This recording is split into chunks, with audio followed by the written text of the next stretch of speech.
So last time we studied about the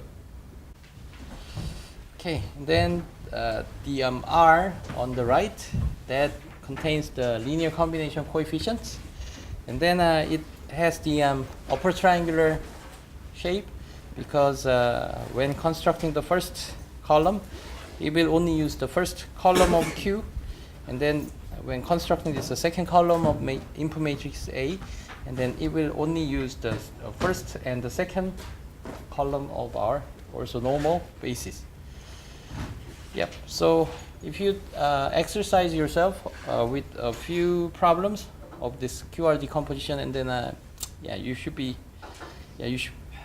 be able to feel quite easy about this QR decomposition.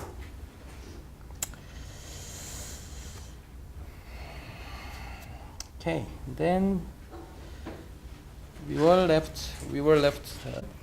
Instead of constructing each column of Q one by one, this situation is that Q is already given fully. Okay, the full information about this Q is already given, and then how can we compute the matrix R? Okay.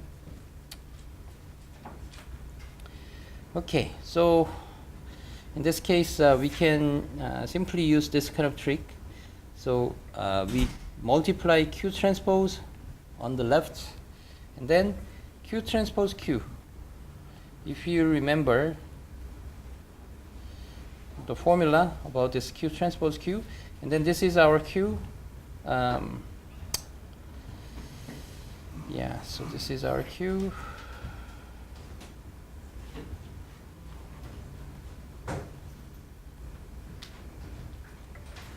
So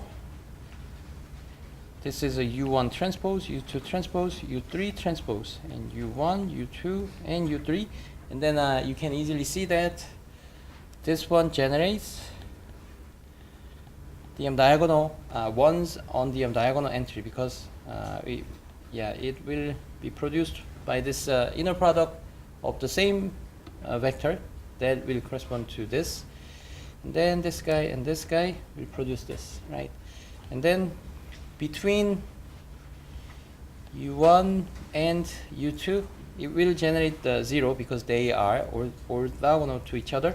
And so it will just produce this identity matrix. So we studied that, right? Okay. And so this part is gone. So R can be simply obtained by this Q transpose A.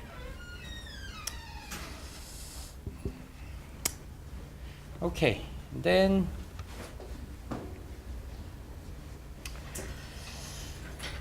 so we can compute easily this matrix R, and you can verify that this R is also obtained as a upper triangular matrix.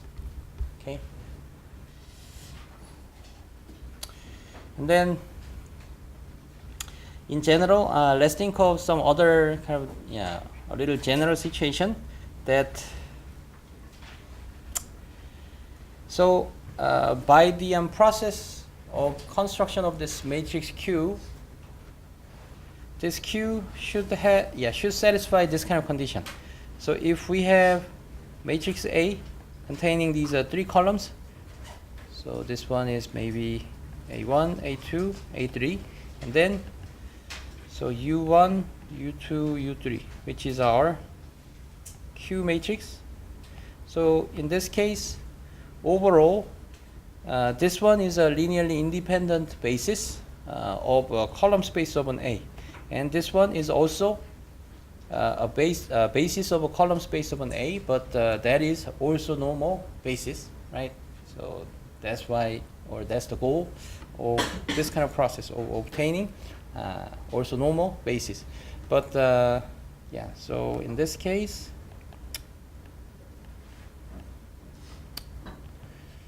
maybe span of U1, U2, and U3. And then we will have R, right? So R is like this. And then, it should have the upper triangular kind of structure. But in this case, suppose we switch it between the order, switch it the order between U1 and U2. In that case, what is the difference? I mean, what changes? I mean, what does it change? I mean, I'm talking about this R part, and specifically my question is whether this upper triangular structure of R still remains the same. I mean, if we change it this U1 and U2, and then, yeah, so we know that this guy is corresponding to this, right? And this guy is corresponding to this, right? And then we change it, the order between them, and then it means that these two rows has changed. Does it make sense? Because the first row is corresponding to, I mean, the linear combination coefficients corresponding to the first basis vector. Yeah, this vector, right? Okay, and so if we reorder or switch the order between them, and then this R is now like this guy, right? So, in this case, this guy should be satisfied, but also this also should be satisfied. Span of A1 should be span of U1, and A1 and A2 span, and that span should be U1 and U2, right? Yeah, so that's trivial, but yeah, that's quite easy, but yeah, there's something to think about. Okay. And also, yeah, let's think of the possible kind of shape of the original input matrix in this QR decomposition. So this is our matrix A, and then A should have, I mean, by the definition of this QR decomposition, A should have linearly independent columns. That's why, I mean, only when they are linearly independent columns, and then we can make them as orthonormal columns, right? Because orthonormal columns will automatically assume that they are linearly independent, right? And then we also talked about the shape of this matrix A, I mean, as an input matrix. So it should have like this shape, so where M and N, so M should be longer than N, right? And then if it is like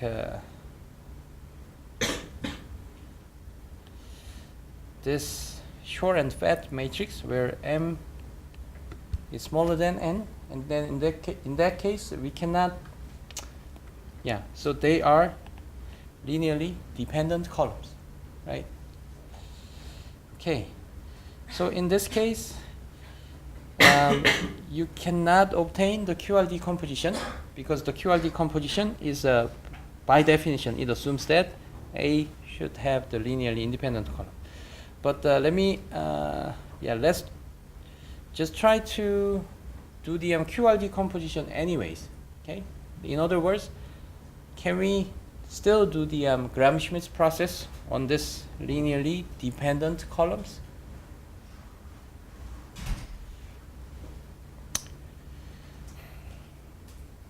Yeah, let's just think of maybe having 4 columns in maybe 3-dimensional space. And then in this case, we think of the scenario of adding one vector at a time. And then this guy is a linearly independent one. And this guy is a linearly independent. And this guy is dependent one and independent one. Which means that if you change it into echelon form, and then, I mean, the basic variables are the first, second, and the fourth, and the third one is our free variable, right? So in this case, they are linearly dependent columns. And in this case, can we still do the QR decomposition, or at least some matrix factorization similar to QR decomposition? Okay, so if we imagine the Gram-Schmidt's process, so the first one, I mean this one is A1, A2, A3, A4, and then we have no problem of making U1, which is also normal basis by using the first column of this A1, right? So suppose we obtained U1, and then also we can obtain this R part where we only have the one entry, one non-zero entry. And then second one, up to second one, we can obtain U2, right? With no problem. Okay, and then we will obtain this R part as these two non-zero coefficients. And then what about the third column, which is a linearly dependent one?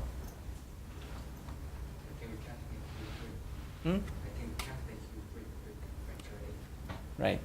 What would be our U3 in this case? I mean, if you just do the Gram-Schmidt's process anyways. A4? We can move to A4, right?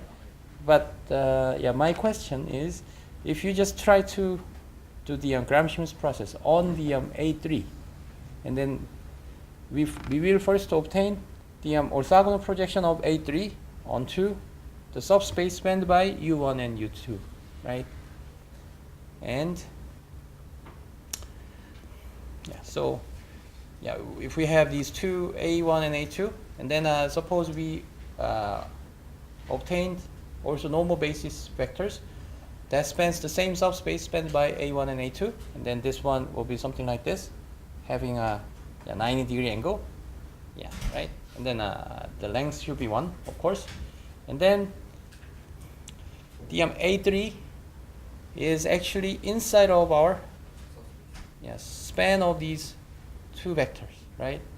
And then in that case, we can we have no problem of obtaining the orthogonal projection of this point onto the subspace, which is this point itself, right?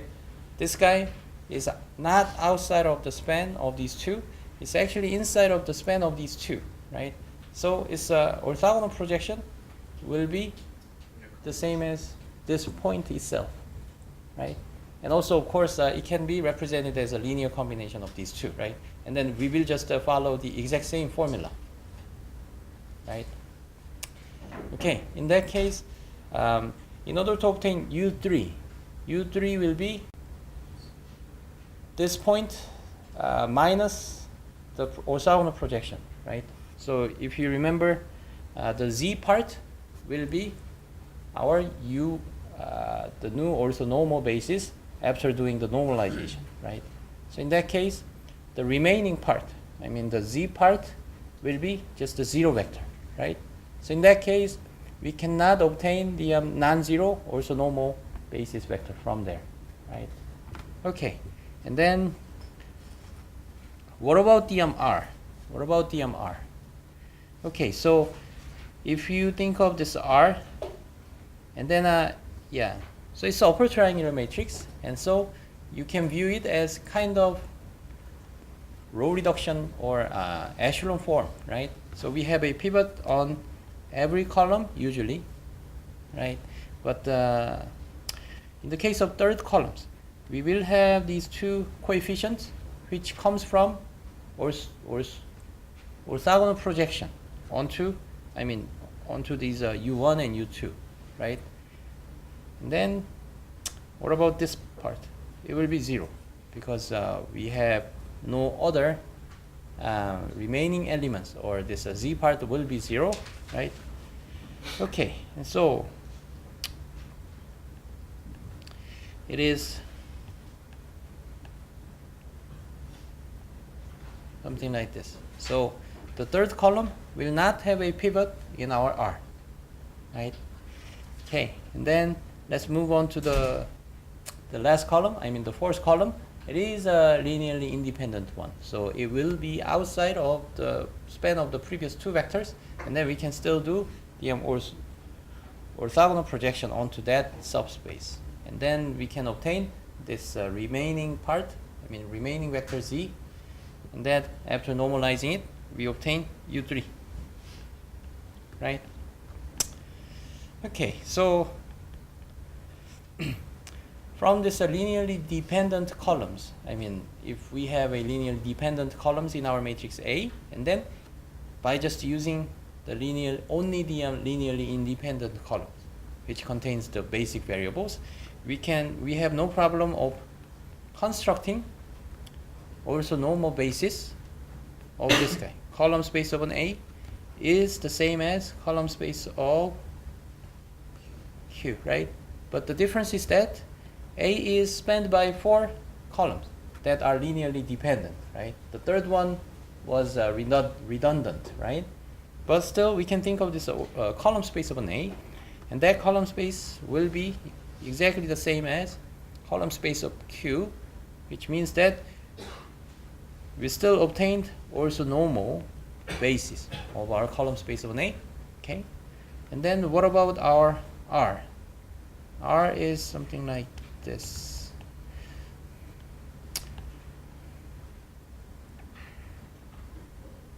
Okay, so R will have, yeah, so it is having the size of 3 by 4, because yeah, we need to construct 4 different columns, and then each column in R will work as a linear combination coefficient. But yeah, it will reveal, I mean, those basic and free variable, right? So these two has the pivot, and this guy, this third column will not have a pivot, right?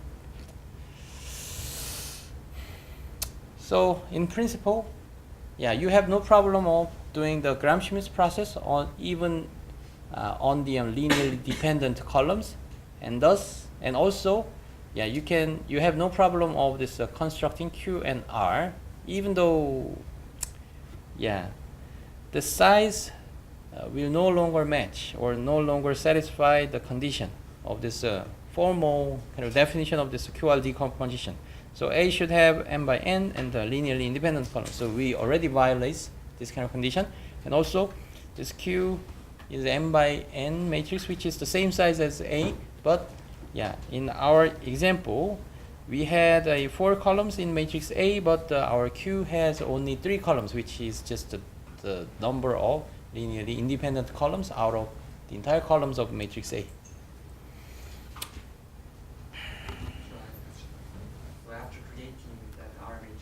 Manually processing Gram-Schmidt process through n by n matrix, matrix R still invertible? Yeah, that is a good question. So in this case, I mean, so in the case of linearly independent columns of matrix A, and then this R is always n by n square matrix, right? Because we have n columns. So in this case, we have n columns, right?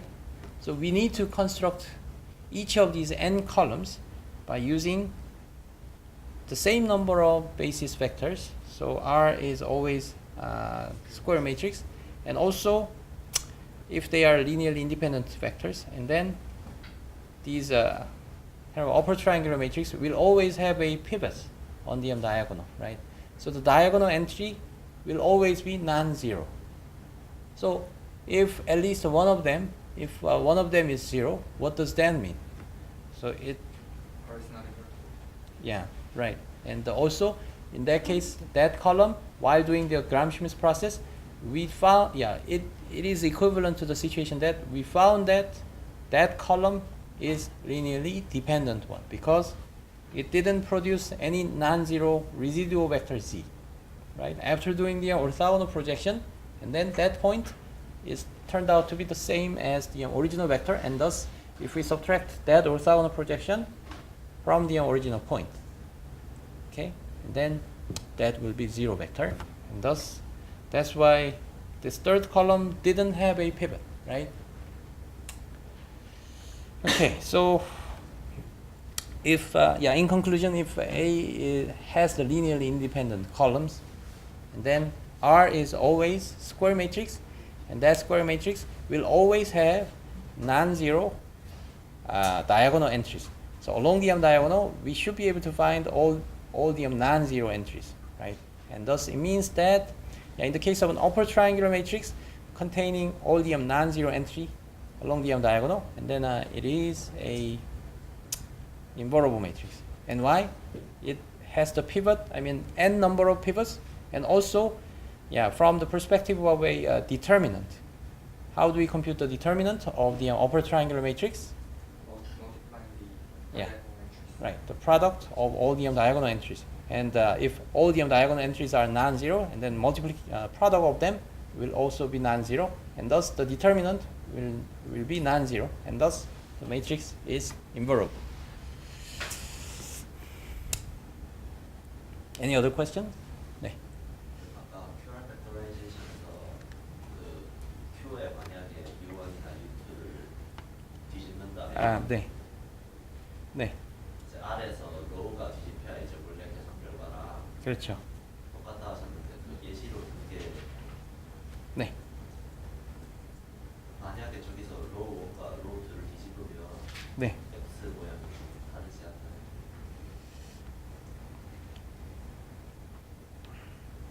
않나요? 그러니까 여기에 A가 있으면 이거를 우리가 제대로 QRD 컴포지션을 했으면 R이 이제 어퍼 트라이앵글러가 나왔을 거고요. 그렇죠?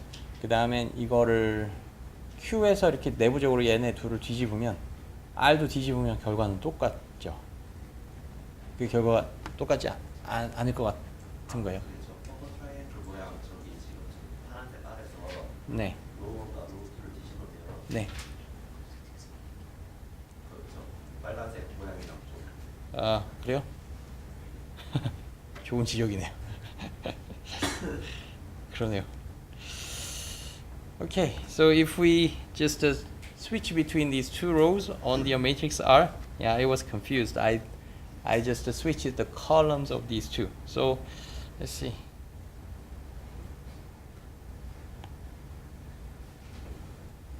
뒤집는 게 어렵네요.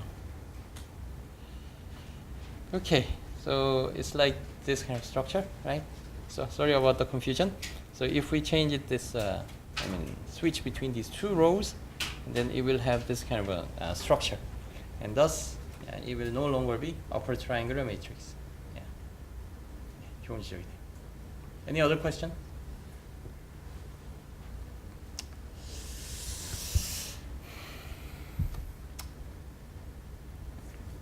Okay, and then back to this last slide. So in the case of if your matrix Q has also normal columns, and then Q transpose Q is identity matrix. We already studied that, right? And then what about the it's also a review, but if you have the matrix A, matrix Q that has also normal columns, and then what about the we know that Q transpose Q is identity matrix, but what about the Q transpose? What? What was the meaning of this matrix? So do you guys remember where we studied this Q transpose? So again, Q transpose Q is identity matrix, but what about Q transpose?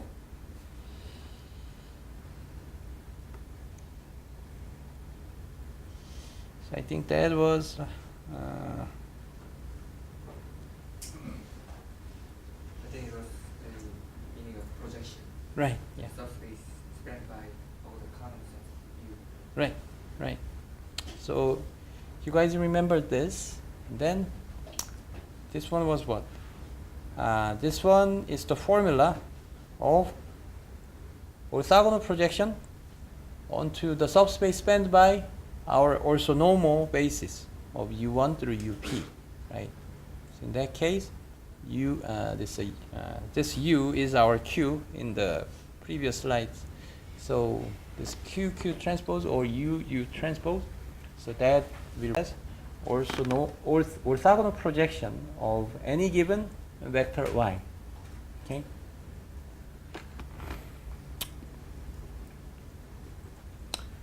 Okay, and then let me also ask another question related to that. what if our matrix U is a square matrix? Which means that, let's consider three-dimensional space, and then we have three different orthonormal vectors.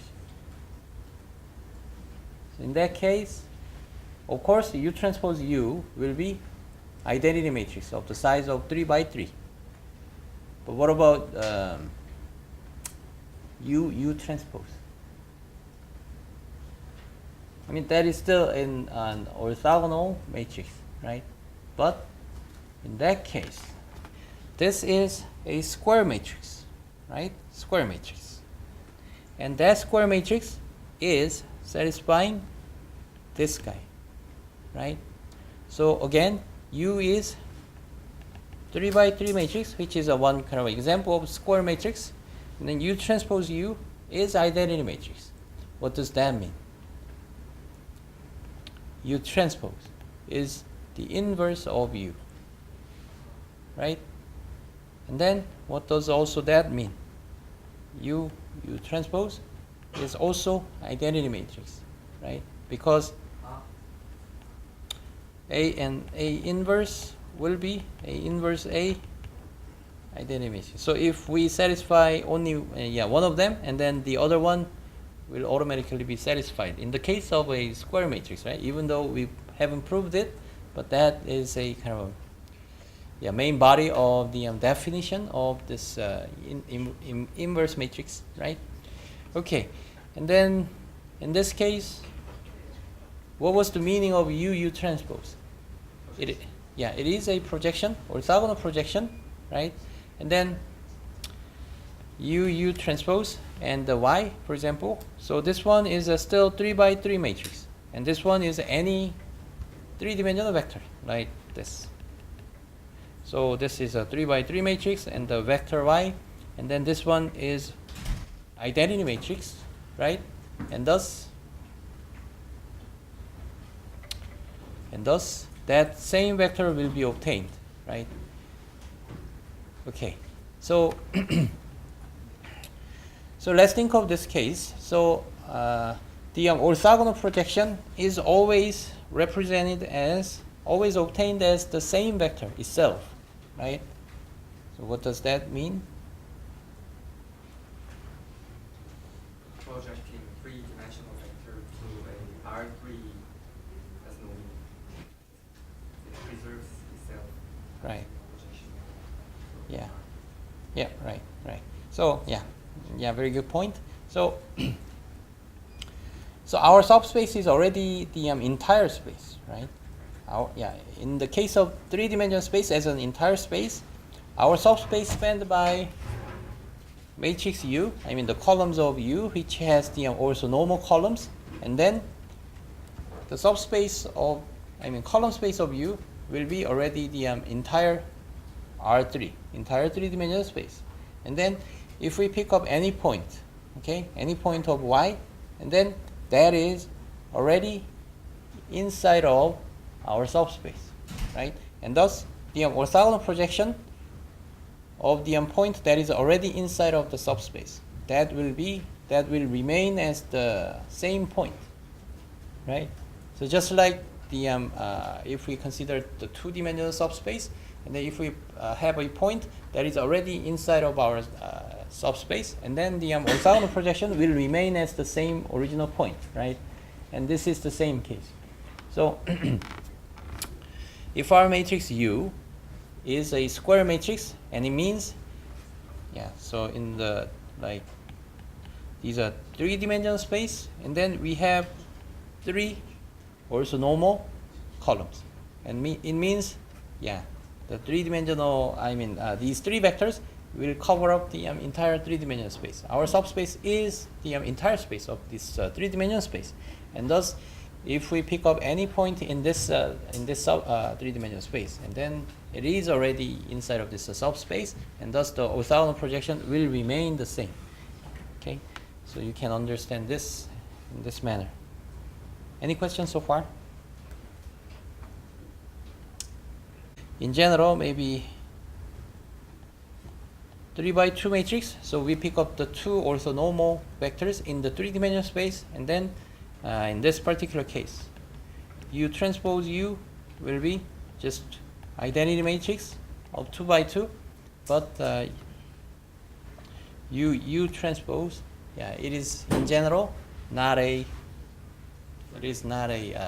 identity matrix, but still it has the meaning of orthogonal projection. Simple kind of machine learning problem. Okay, so in this case, suppose we contain the three examples of these people, and then suppose these three people has these feature or input information of the weight being this and the height being this, and whether he or she is smoking or not. So we represent it as 1 if he or she smokes, and then 0 if he or she doesn't. Okay, and then suppose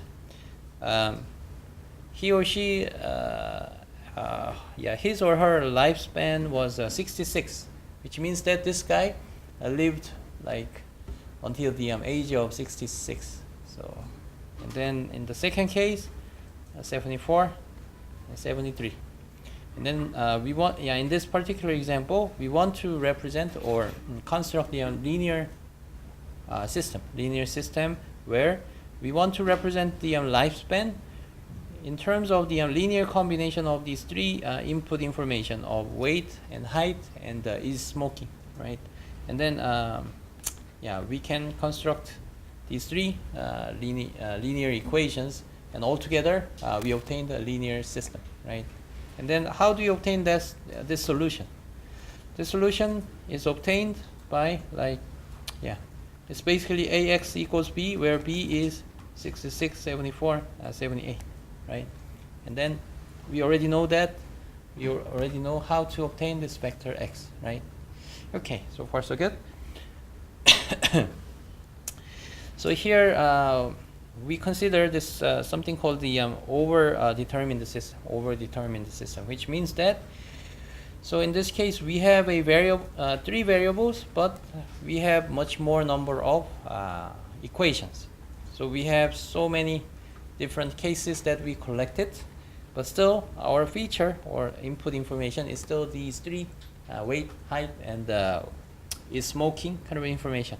And then this is our linear system where A is this kind of a shape. A has this kind of shape, but still we have a three variables, and also we obtain this long B vector.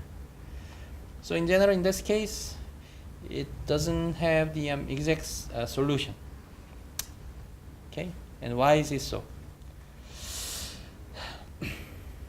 So if we have more number of equations, maybe 10 equations, okay, and then from this perspective of a vector equation, so we have the first and the second and the third vectors, and their linear combination should be the same as this B vector, right?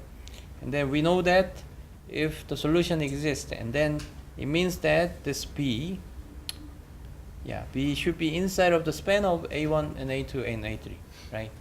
And then, if we add more number of equations, like 10 equations, and then these three vectors are living in 10-dimensional space, right? So in this really gigantic 10-dimensional space, we only have three vectors, and then the span of these three vectors will be very, very thin and shallow, right? And thus, it's likely that this B vector will be outside of the span of these span of only three number of vectors out of this entire 10-dimensional space. Okay, so in this case, no solution exists, right? So in that case, previously we would just answer that, okay, so this system doesn't have any solutions, and that's it, right? But still, in this least squares of this chapter 6.5, we want to obtain the approximate solution for this over-determined system, even when, which corresponds to the case where we have no solution at all, right? So again, we want to find approximate solution. And then how can we quantify, or how can we mathematically define the best approximate solution? Okay, so what is the meaning of this approximation? Okay, so these are all basic ones that we already studied. And then let's move to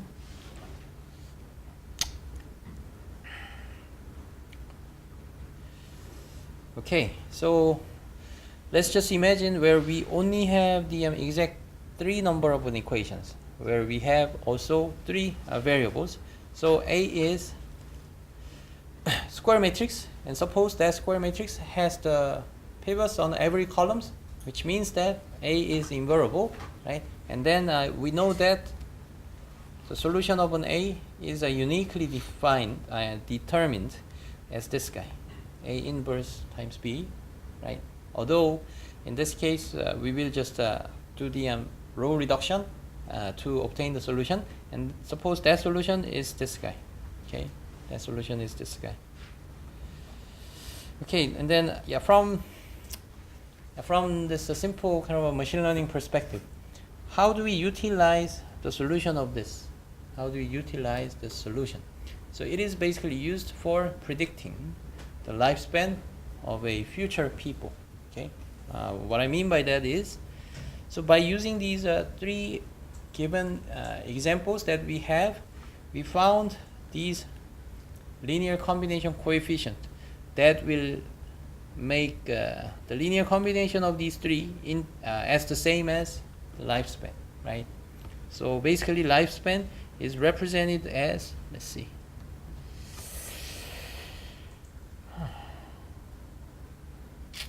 give me just 1 second.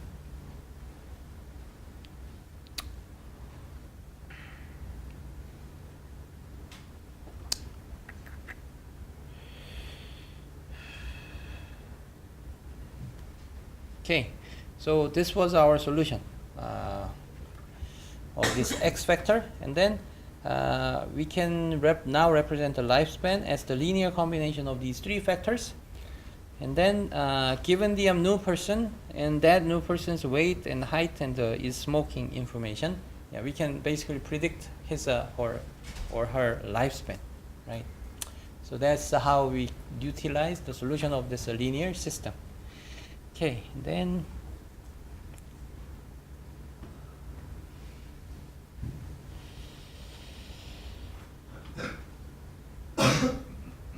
so here if we have more number of equations, and then the problem is that we cannot find the exact solution, right, that satisfies all the equations. So suppose we added on just 1 additional equations. So we have 4 equations and the 3 unknowns, or 3 variables, and then we will have an A here, and then let's just apply this solution of solution vector obtained from the first 3 equations. So up to the first 3 equations, we were able to find the solution that exactly make or satisfy the first 3 equations. And if we apply the solution in the place of an A, and then it will be like this, and then this guy is given B. So of course the first 3 equations will be the same, right? So we satisfied the first 3 equations, but in the place of the the 4th additional equation. So in that case, this one and this one is not equal, right? So this one is not a solution of this linear system, right? Okay, so here we can actually think of this error, okay? So quantitative amount of this error as this guy, B minus AX, which means, so first 3, we predicted his or her lifespan correctly, which is the exact same value as the given values, right? So this one is the given value, the given actual value, and then this AX can be thought of as predicted value by using some particular solution of an X, right? And then the error will be all zeros for the first 3 equations, but in the case of the last one, it contains the typo here. So it's 12 because 72 minus 60.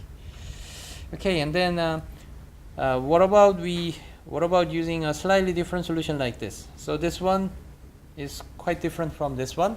I just manually created that kind of solution just to give you an example.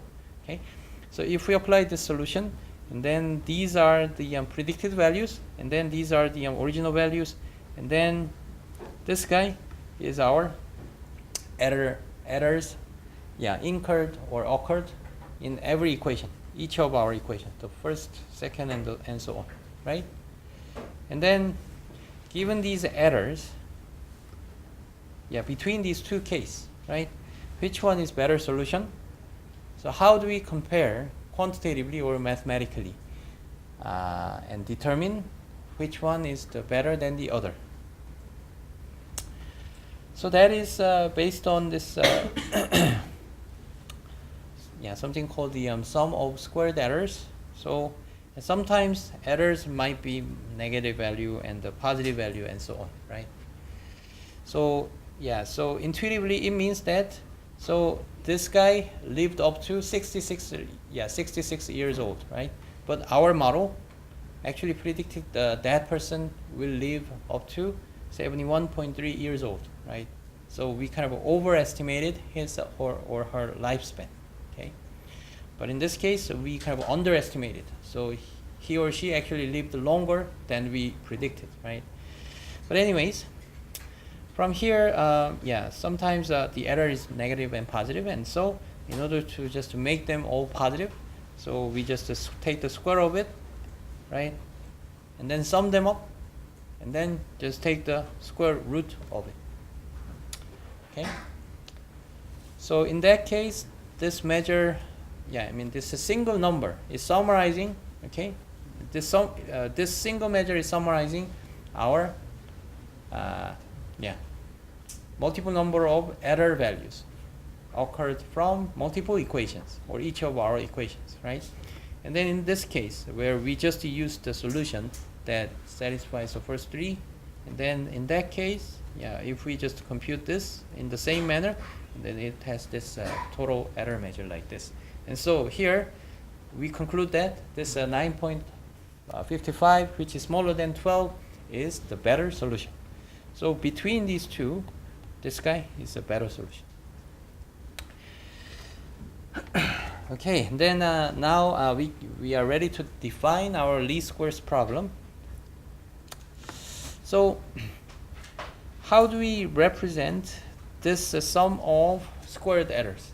So it is actually b minus ax, which is this error vector, okay, error vector, and then this guy, which is taking the square of each element and then taking the square root of it.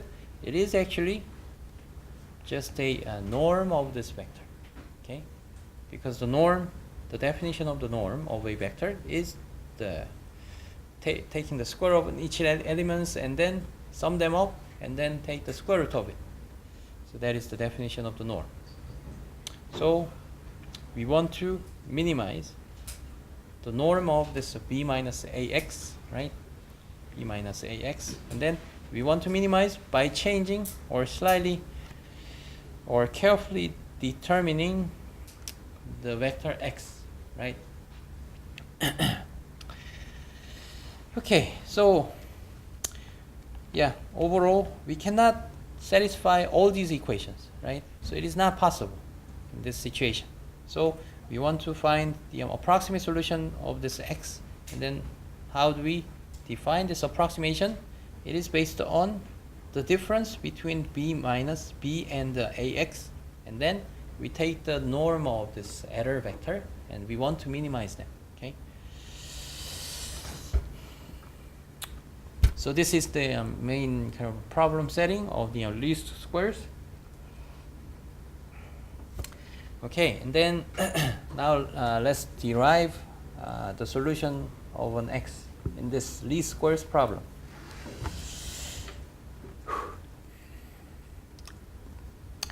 Okay, so in terms of the norm of this vector, because this norm is the difference between the given vector b and the another vector a times x. So it can be viewed as the distance between this b and ax, right? So we can just think of separately, think of this b and ax separately as the two different points or two different vectors, and then the distance between these two vectors is representing the norm of this error vector. So in this case, let's think of this ax first. So for whatever vector x, this ax is basically inside of the column space of an A, because ax, if A has maybe two columns and then x has these two vectors, I mean the two elements in our vectors, we know that this one is a linear combination of the columns of an A, right? And so for whatever x vector, ax will be just a inside of the column space of an A, right? Okay, and then b is in general outside of the column space of an A, right? So let's see, back to this. So if b was already inside of the column space of an A, and then it means that we can find the exact solution for this. But the reason why we cannot find the solution is because b is outside of the span of the column space of an A. I mean b is outside of the column space of an A. Okay, and then let's take a look at this picture. So suppose A has these two columns out of this three-dimensional space, and then this plane is our column space of an A, right? And then let's just move it as this kind of a flat kind of a surface like this. Okay, it's just changing the angle of our changing our viewing angle.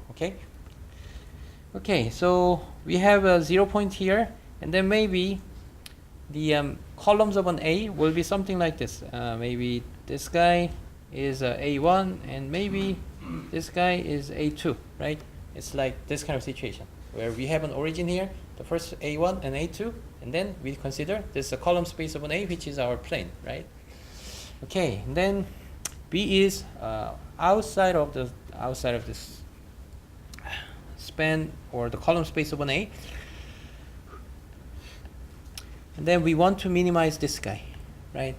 And then it means that this guy is the distance between B and the AX, and for X, okay, whatever X we choose, AX should be inside of our column space of an A, right? So it can be here or here or here and so on, right?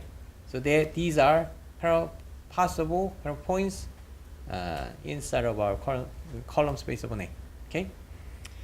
Okay, and then which one should we choose in order to minimize this? So that means we want to pick up some point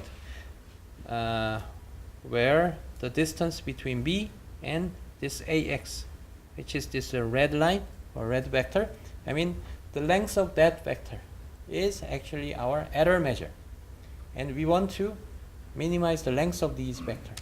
And so if we chose this vector, and then the error vector will be something like this, right?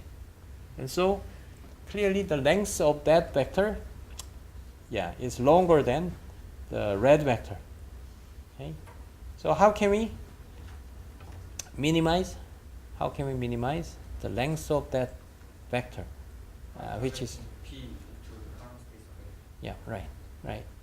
So in order to minimize the length between B and the AX, that AX should be the orthogonal projection of B onto the column space of an A, right?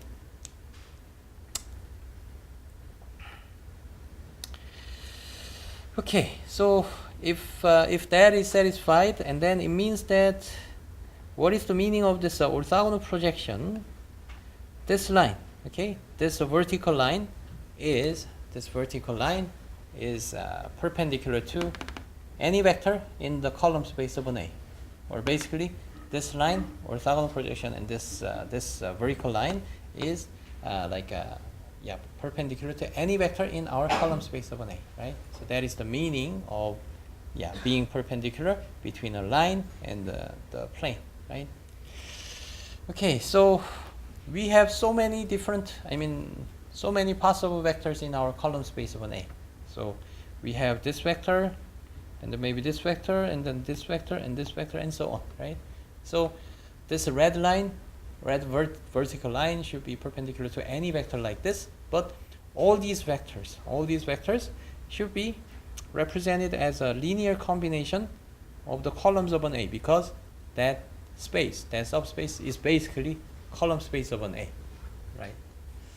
So if our matrix A has these columns, then any vector will be represented as a linear combination of them. Okay, and then let's think of this error. Let's just represent this error vector, and that error vector can be represented as this B minus AX hat. What is X hat? X hat is a point, particular point. Okay, X hat is a particular point such that this AX hat is a orthogonal projection of B onto the column space of an A. Okay, so if you use X hat, particular vector X hat, and then AX hat will be your orthogonal projection. And then if we choose another X, and then that will not be an orthogonal projection. So that may be some other vectors. Okay, so this error vector B minus AX hat should be perpendicular to this guy. Okay, and then this guy. So this guy should be perpendicular to any vector like this, as any linear combination of these. And then equivalently, this guy can be represented as this. This vector should be perpendicular to our ingredient vector, right? A1 through AN, right? So if this vector is perpendicular to each of our vector that is used for our linear combination, okay? And altogether, if we satisfy this finite number of equations, and then that's when this vector is perpendicular to any vector like this, okay? Any vector as a linear combination. So does it make sense so far? Or is that making the perpendicular node to transpose is in the medium of inner product, right? Like this, you mean? Yeah. Right. Yeah, we will do that. We will represent it as a inner product. But so far, I hope you guys have no problem of understanding up to this point, right? Our error vector, and then that error vector should be perpendicular to each of our columns of matrix A. Okay, that is the point here, right? Okay, and then this guy, is represented as this A1. We just changed the order between them, and then just represent the inner product between them, and then set it as 0 in order to make them perpendicular to each other, right? And then A1 transpose, and this guy is a vertical vector, and A2 transpose and the vertical vector, and so on, right? Okay, and then this vertical vector are all the same, right? So these vectors are common, and this guy, which is our A1 transpose, A2 transpose, and AM transpose, and then altogether we can represent it as this entire matrix containing A1 transpose, A2 transpose, and maybe A3 transpose, okay? And then this guy, okay, should be 0. And this guy is A1 transpose, A2 transpose, A3 transpose, and this guy is B minus AX hat, okay?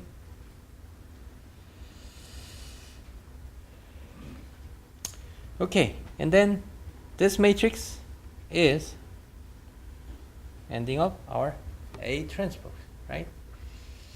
Okay, so A transpose times B minus AX hat should be equal to 0. Okay, so we obtained this equation. Okay, and then if we just manipulate this equation, and then A transpose B minus A transpose A x hat equals 0, and thus A transpose A x hat equals A transpose B, right? So this guy is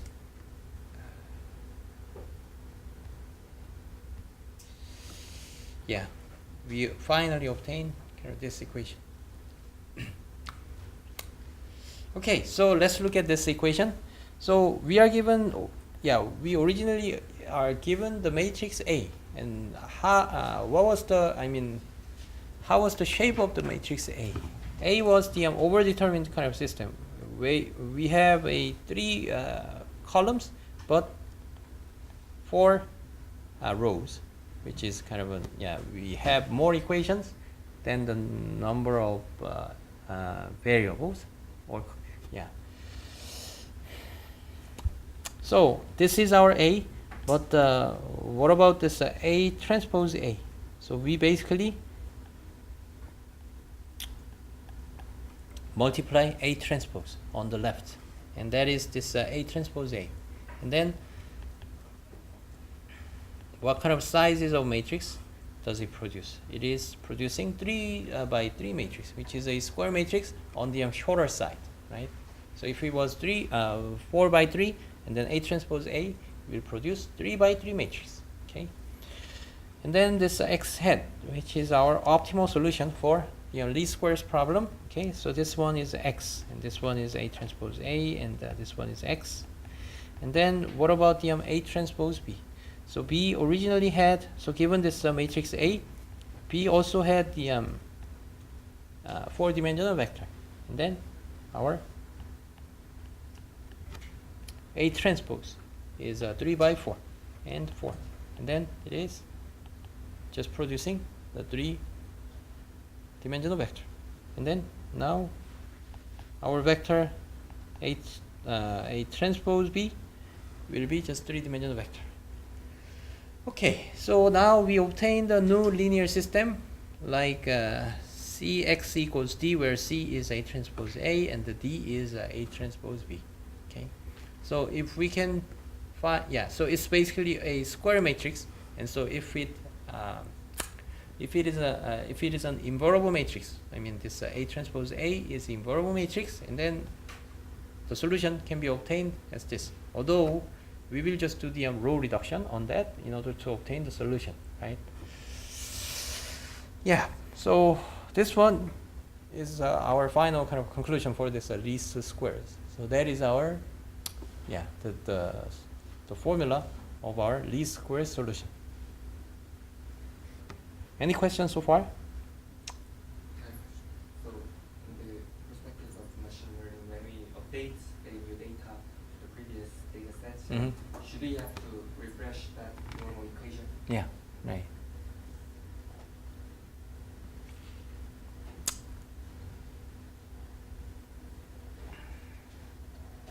Yeah, right.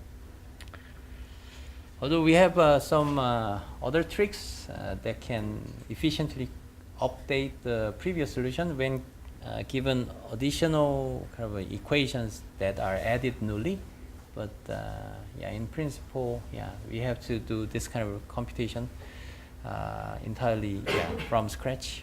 Once again. Any other questions? 네. AX는 B식에서 바로 올소널 방정식을 이용해가지고 B 햇을 구한 다음에 B 햇이 될 수 있는 X B햇이 뭐죠? AX는 B에서 아, 네네. 이 AX 햇을 B햇이라고 하는 거예요, 그죠? 요거를 어차피 조건이 그 컬럼 A가 이루는 공간에 네. B와 그 사이의 거리가 제일 짧아요. 그렇죠. 네, 네. 근데 그 경우에는 그냥 예전에 배운 방정식을 써가지고 BS를 바로 네, 그래요. 그러니까 이제 올소고나 프로젝션을 어차피 구하는 거라면 그 전에 썼던 공식을 쓰면 된다는 거죠. 근데 그죠? 그거랑 지금 한 방식이랑 네. 서로 사용될 수 있는 조건이 달라지면 예전 같은 경우에는 네. 그 홀 A 공간이 반드시 다 올소고만 해야 되는 그렇죠. 점이 있었는데 네. 지금 같은 경우에 맨 마지막에 A 트랜스포즈 A가 인버러블하다는 조건이 있어야 되는데 그 조건 몇 개가 서로 다른 건가요? 네, 그 뭐 굉장히 좋은 지적이고요. 일단 저기 인버터블 하냐 안 하냐는 우리가 뭐 좀 나중에, 그러니까 슬라이드 좀 몇 장 이후에 이제 나오게 되고, 지금 이 상황과 앞에서 배운 올소고널 프로젝션이랑 어떻게 다르냐, 이제 세팅 자체가 네, 앞에서는 여기서도 결국은 그러니까 올소고널 프로젝션을 구해야 되는 건데, 그 올소고널 프로젝션을 구할 때 그 전에는 also normal 저기 베이시스 벡터, 그러니까 어떤 서브스페이스의 올소고널 프로젝션을 구하려고 할 때 also normal 베이시스가 있으면 거기 공식을 바로 적용을 하면 돼요. 그렇죠? 그리고 뭐 올소고널 프로젝션이 있다, 그리고 뭐 분모에다가 뭐 u1 곱하기, 그러니까 u1 내적 u1 해갖고 뭐 이렇게 그걸 뭐 저기 노멀라이제이션만 해주면 되는 거고, 어쨌건 also normal basis나 아니면 orthogonal basis가 있으면, 그러니까 우리 subspace의 저기 프로젝션을 구할 때 그 also normal 혹은 orthogonal basis가 있으면 그냥 바로 풀리는데, 지금 여기서는 지금 어떤 차이가 뭐냐면, 물론 이제 리스퀘어라는 어떤 새로운 각도에서 접근하고 있지만 어찌 됐건 지금 우리는 B에서 어떤 이 A의 컬럼 스페이스로 이렇게 올소고널 프로젝션을 해야 되는데, 지금 여기서의 상황은 앞에 거랑 다른 게, 우리는 지금 현재는 also normal 혹은 orthogonal basis가 아직은 없어요. 다만 네, A라는 그러니까 컬럼 스페이스 of an A를 스팬하는 그냥 linearly independent 할 수도 있고 또 linearly dependent 할 수도 있는 그냥 컬럼들이 있을 뿐이에요. 네. 그래서 그 차이만 있어요, 사실. 네. 그러면 A가 네. 결국 저 조건 질문인데 A가 M 곱하기 M 사이즈라 가정하면 네.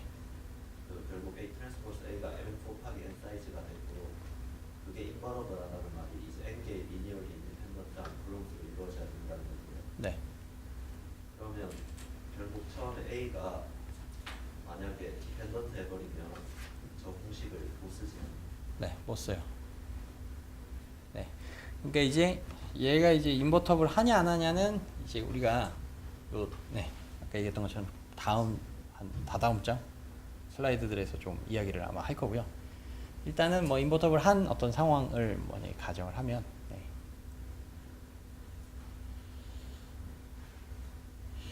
Okay, so yeah, we have a few interesting angles that with which we can think of this problem.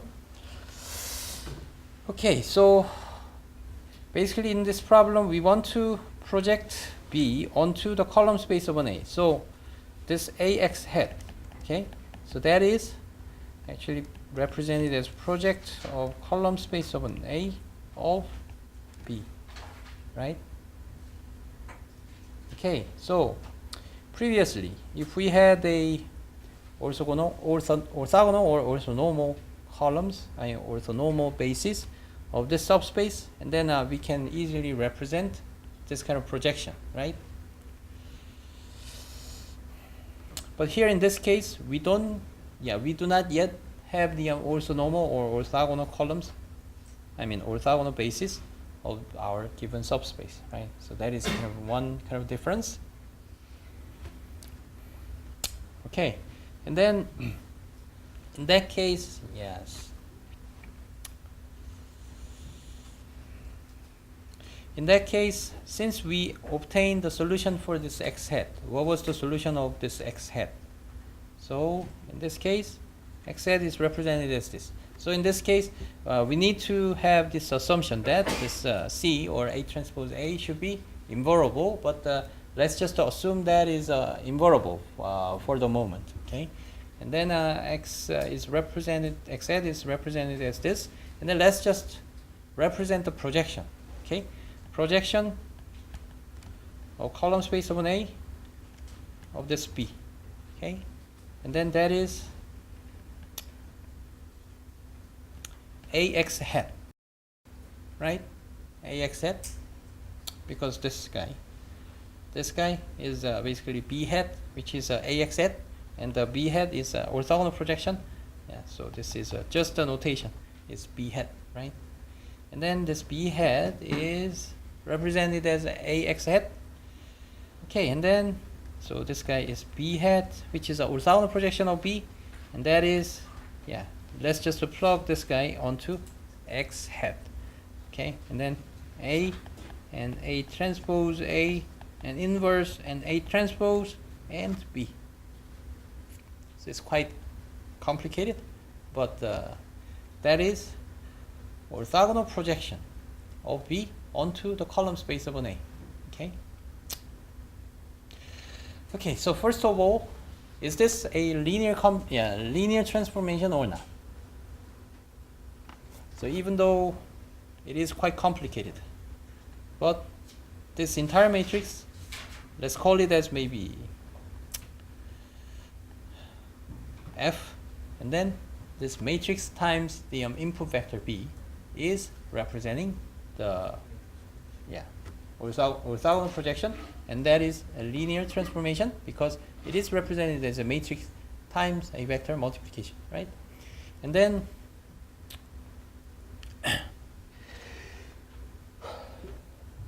what if so let's just relate this situation with what we already studied in the previous chapter.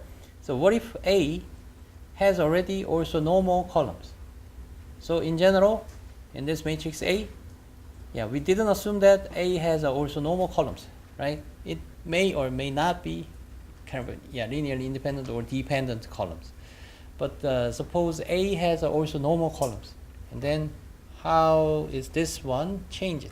So if A has also normal columns, and then let's call it as maybe Q, okay? And then what about this Q transpose Q? It's identity matrix, right? So this inner part, in the middle part, this part will be gone, right? And then this guy will be Q transpose B, right? So that is actually coherent or consistent with what we studied in the previous chapter, right? But in general, A will not have the also normal columns, right? So in that case, the orthogonal projection formula has this form, which is much more complicated. Involves much more complicated computations, right? But in this case, Q transpose and B, that is much more simpler one. I mean, that's much simpler computations, right? But this one, you can think of it as a kind of general form of the general kind of form of a formula that does the orthogonal projection of the given point onto the subspace spanned by the columns of our matrix A. Okay. And then now let's back to our least squares problem perspective. So this X is a solution, right? That solution is represented as this, which is the solution of this linear system. So it is a little interesting because we initially started with this minimization problem. So in this case, it doesn't involve any kind of equal signs or any kind of equation over there, right? So we want to minimize the norm of this B minus AX, right? And that problem is actually the same as, the solution for that minimization problem is actually represented as the solution of this linear system. Okay, so that is another kind of interesting point. You want to minimize some function, and then that solution is represented as some equation. Okay, so let me just briefly add this guy. So I will just add a little bit more explanation in the next class, but it's just like this. So x squared minus 2x plus 3, and then we want to minimize with respect to x. Okay, and then how do you obtain the solution? We can maybe of course draw these parabola or things like that, but in general, this guy is to be minimized, and then we perform the take the derivative, right? Compute the derivative, like 2x minus 2 equals 0. So that is like dx, df over dx, right? And this is now an equation, and this one is a minimization problem, right? And that is equation, right? And so, yeah, I will maybe explain it in the next class, but this kind of minimization problem is actually, yeah, if we just take the derivative of this guy, and then we will obtain this kind of equation. Okay, so we will derive it briefly in the next class. Okay? Yep, so that's it for today. And for our exam, we will have the exam on the next Tuesday, on the 10:30. Okay. Okay, so thank you very much, and see you this Thursday.